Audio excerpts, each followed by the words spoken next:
안녕하십니까, 이성수의 증시 토크입니다. 자, 어제 미국 시장이 10년 미국 국채 금리가 빠르게 상승했다는 이유로 해서 어제 조정장이 나왔고, 그 여파가 오늘 우리나라 증시에까지 미치고 있습니다. 자, 최근에 미국뿐만 아니고요, 전 세계의 장기금리가 상승하는 흐름이 나타나고 있는데, 자, 이 속도가 좀 가파르게 전개되다 보니 주식시장의 부담 요인으로 작용하고 있습니다. 자, 그런데요, 이 장기금리 상승에 따른 영향, 금리가 상승하니 무조건 나쁜 거 아니야? 이렇게 생각하실 수도 있는데, 그런 관점이 아니고요, 좋다 나쁘다 이런 관점이 아니고, 시장의 체질이 바뀌는 아주 중요한 분기점이라고 우리는 볼 필요가 있습니다. 자, 오늘 증시 토크 어떻게 본다면, 어떤 경제에 대한 아주 중요한 이야기 드리는 것이기 때문에 여러분들 오늘 증시 토크 함께 하시면서, 자, 어떻게 보면 큰 미래의 그림을 함께 그려보시기 바라겠습니다. 자, 앞서 언급드린 대로 최근에 장기금리 정말 빠르게 상승하고 있습니다. 지금 화면상의 자료는 미국 국채 10년물의 수익률 추이를 1년 뽑아봤습니다. 자, 한눈에 보시더라도 작년에 코로나 사태로 인해서 10년 미국 국채 금리가 0.5%포인트를 하회하기도 할 정도로 정말 가파른 하락이 있었습니다. 자, 보통 장기금리 같은 경우에는요, 기준금리에 따른 영향도 일부 영향을 받지만, 장기금리는 향후 경제에 대한 기대, 그리고 인플레이션, 이러한 게 이제 녹아 있습니다. 자, 그러다 보니 작년 코로나 사태 때 어땠어요? 경기 침체, 이러한 우려감, 인플레이가 아니고 디플레이션이 일어날 것이다 라는 우려감 속에 장기금리가 뚝 떨어졌습니다만, 자, 작년 가을부터 해서 슬금 올라오더니 올해는 그 속도가 매우 가파릅니다. 자, 올해 1월 6일에 1%를 촥 뛰어넘었다 싶었는데, 자, 작년에 보면은 0.5%포인트 상승하는데 수개월이 걸렸어요. 여기서 요만큼, 0.5%포인트 올라오는데, 이거 뭐 몇 달 걸립니까? 거의 한 4개월 정도 걸렸고, 돌파하는 데까지는 엄밀하게 따져보면은 요게 한 5개월 가까이 걸렸습니다.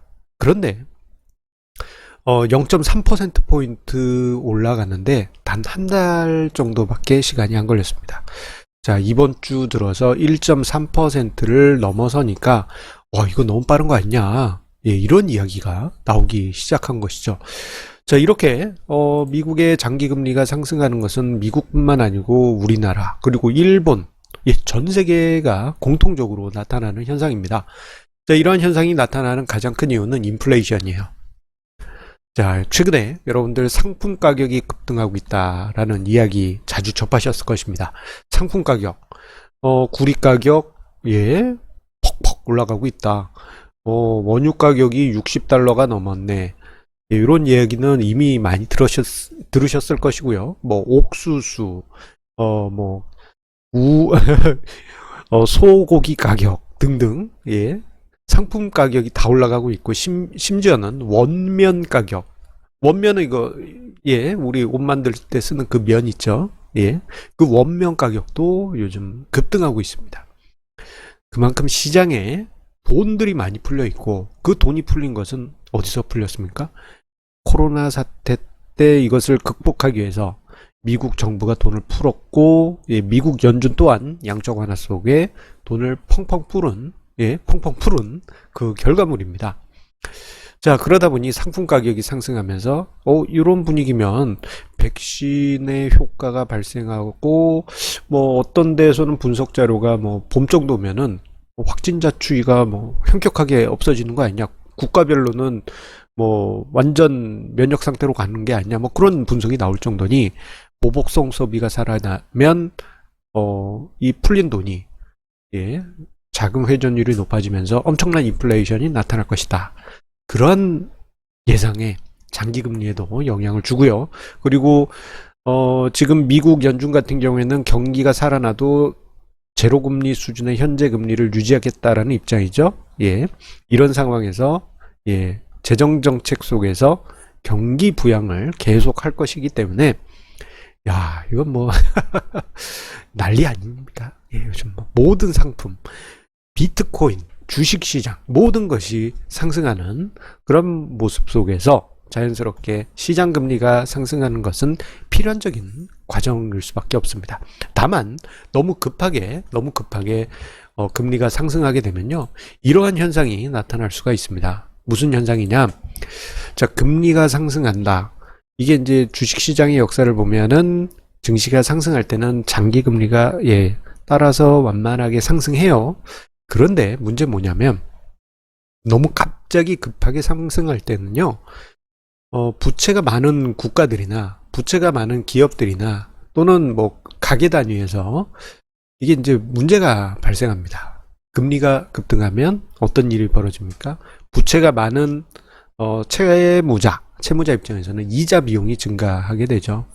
이자 비용이 증가하게 되면 이게 이제 여유가 있는 뭐 국가나 여유가 있는 기업들, 여유가 있는 가게는 실감이 나지 않지만 예, 취약한 고리에서 국가 부도나 또는 기업 부도 등이 발생하게 됩니다. 금리가 급하게 올라가게 되면요, 10중 8구 그리스 이야기, 그리스 아이고 단골이죠. 예, 그리스 이야기 꼭 나오고 뭐 남유럽 3국 뭐 이거 꼭 등장하고, 또 단골로 등장하는 애 뭐 어디 있어요?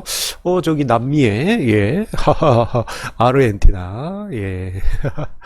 아, 꼭 등장하지 않습니까? 그럴 때마다 무슨 일이 있습니까? 주식시장이 이거 뭐야? 이거 어쩌고 얘네가 파산하면 이거 뭐 어쩌고 예, 그런 이야기 꼭 등장하죠. 그래서 금리가 급하게 상승하게 되면요, 주식시장이든 금융시장은 그러한 경험을 익히 많이 하고 학습되어 왔기 때문에 좀 부담감을 가지게 됩니다. 즉 장기금리 상승이 급하게 전개되게 되면 부담을 가지게 되는 것이 금융시장의 특징이고, 그렇기 때문에 어제 미국 증시가 좋은 경제 지표에도 불구하고 약세 흐름, 그리고 오늘 우리나라 증시가 약세 흐름 걷는 이유가 된 것입니다. 자, 그런데요, 제가 앞서 언급드린 대로 무엇을 보자고 말씀드렸습니까? 예, 장기금리가 상승할 때 급하게 상승하는 것은 부담은 맞다. 예, 다만 이게 부담이 있네 그러면서 증시가 좀 조정을 받고 이러면 어떤 일이 벌어질까요? 장기금리가 이렇게 올라가던 애가요, 잠깐 숨고르기를 합니다. 자, 그러면 숨고르기를 하면 결과적으로 상승 속도가 완만해지게 되죠. 완만해지게 돼요. 자, 그래서 이게 뭐 흥분, 예, 뭐 완만, 흥분, 예, 뭐 이게 긴장 완화, 뭐 이런 국면이 반복이 되면서 뭐 주식시장도 마찬가지지만 장기금리 상승 속도도 예, 했다가 좀 조정받고 또다시 했다가 조정받고, 그러한 과정 속에서 경기가 회복이 되게 되면요, 장기금리는 자연스럽게 필연적으로 상승할 수밖에 없는 그러한 과정을 밟게 됩니다. 그런데 지금 코로나 백신이 효과가 너무 좋은 것 같아요. 예, 미국은 일간 확진자 추이가 뚝 떨어졌잖아요. 자, 경기 회복 등에 대한 기대가 높아질 수밖에 없습니다. 자, 그러면 장기금리가 상승하면 어떤 일이 벌어지냐? 제가 이야기 드릴 때 증시의 체질이 바뀐다라는 부분을 설명드렸는데 이거 아주 중요합니다. 자, 이것을 설명드리기에 앞서서 자, 우리 상식 차원에서 요 개념을 좀 기억을 해주세요. 뭐냐면요, 시장이 저금리 상황일 때는 성장주와 가치주를 비교를 하면 저금리 상황, 그때는 성장주가 유리합니다. 왜냐하면은 요거 이제 채권 가격 이론으로 설명을 드리는 게 좋겠는데요. 성장주는 개념적으로 먼 미래에 과실을 따서 너희들에게 줄게, 이런 개념이잖아요. 지금은 당장 우리가 적자지만 먼 미래에 수익을 안겨줄게. 요즘 성장주들 보면 거의 대부분 그렇지 않습니까? 지금은 적자예요. 적자. 먼 미래에 언젠가 우리에게 과실을 주겠지. 예, 그런 특징이 있습니다. 이건 이제 장기 채권 성격이 있어요. 예, 장기 채권인데 여기 이제 무이표채. 예, 이자가 없습니다. 정기적으로 주는 이자가 없는 만기에 뭐 원금으로 다 갚아주는 그러한 채권의 개념이에요. 자, 그런데 이러한 채권은 금리가 낮아지면 낮아질수록요, 가격이 급격하게 폭등합니다. 그래서 최근에 이제 제로금리까지 내려왔잖아요. 그러다 보니 2008년 금융위기 이후 10여 년간 그 이상 성장주에게 유리한 그런 분위기가 만들어집니다. 그런데 이러한 상황이 반대로 돼서 고금리 상황으로 가게 되면요, 요때부터는 이제 가치주에게 유리한 상황이 발생돼요. 가치주 같은 경우에는 지금 현재 과실이 계속 나오고 있죠. 이익도 꾸준히 내고 배당도 꾸준히 주고 이런 특징이 있습니다. 자, 그런데 이러한 특징은 이제 채권으로 치면은 이표채, 채권 이자를 따박따박 주는 그런 이표채, 단기 이표채 성격이 있습니다. 그런데 이 가치주 같은 경우에는 어떤 특징이 있느냐? 단기 이표채 성격이 있는데 금리가 하락할 때는 장기 이표채 같은 경우에는 가격이 폭등하지만, 예, 금리가 하락할 때는, 예, 단기 이표채 같은 경우는 가격이 조금만 올라요. 그래서 저금리 국면에서는 성장주가 유리합니다만, 반대로 금리가 상승하게 되면, 예, 성장주의 성격을 가진 장기 무이표채 같은 경우에는 가격이 폭락해요. 그냥 왜 이렇게 됩니다. 그래서 여러분들 장기 채권 관련한 ETF 보시면요, 금리가 상승할 때 가격이 막 이래요. 예. 그에 반해서, 예, 이자를 따박따박 주는 뭐 이표채 중에 단기 이표채 같은 경우에는 금리가 상승할 때, 예, 가격이 덜 빠집니다. 상대적으로 단기 이표채 성격이 있는 가치주 같은 경우에는, 예, 금리 상승 구간에서 상대적 우위에 있게 됩니다. 반대로 금리가 상승하게 되면 성장주가 버블을 만들기 위한, 버블을 유지하기 위한 명분이 사라지게 돼요.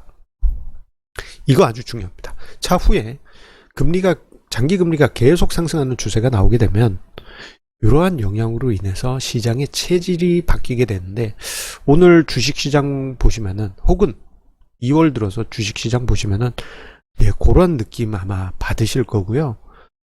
최근에 이제 미국 증시 같은 경우에는 러셀 2000과 같은 중소형 지수가 툭툭 치고 가는 경향이 있는데, 그 모습이 일정 부분, 예, 이러한 영향도 담겨 있기 때문입니다. 자, 그렇다면 향후 주식시장, 만약에 장기금리가 예정대로 계속 상승하게 된다면 우리는 어디에 투자해야 될까요? 물론, 예, 유동성 함정에 빠져서 장기금리가 예정대로 그렇게 올라가지 않고 올라가려다가 말 수도 있습니다만, 만약에 예정대로 그렇다면 어떤 일이 벌어질까요? 예, 여러분들 이 표를 한번 생각해 보시면서 향후 종목 선정에 한번 심각한 고민을 해보시기 바랍니다. 예, 저 특정 업종을 이야기하곤 싶지만 굳이 언급하지는 않겠습니다. 예, 큰 그림으로 봐주세요. 자, 항상 요거 요 마지막 그림이 있었네요. 예, 지금 변화는 아주 중요한 과정입니다. 그것은, 예, 중요한, 예, 변화는 기회이기도 하다라는 점을 여러분들 기억하시기 바라겠습니다. 자, 항상 우리 애청자님의 구독, 좋아요, 알람 설정 해주시는 그 마음에 감사드리면서요. 자, 이 장기금리 상승 요 부분은 다루게 되면 몇 시간짜리 이 세미나용입니다. 사실 정말 많은 내용인데 짤막하게 다루다 보니까 제가 충분히 제가 하고 싶은 얘기를 다 하지 못한 부분이 있긴 합니다. 그래도 영상 보아주시면서 이해하려고 노력해 주시는 우리 애청자님들께 다시 한번 감사드립니다. 성공투자 이어가시기 바라겠고요. 그리고 특히 가치투자를 추구하신 분들 같은 경우 오랜 기간 좀 못난이 취급 받으신 분들 많으실 겁니다. 심지어는 가치투자 펀드하는 유명한 어떤 펀드 매니저분들, 예, 불명예스럽게 이제 자리에서 일어나신 분들도 많잖아요. 그러한 상황이, 예, 좀 변화가 있을 가능성이 높습니다. 예. 아시겠죠? 예, 그러면 성공투자 오늘도 내일도, 예, 이어가시 바라겠습니다. 감사합니다.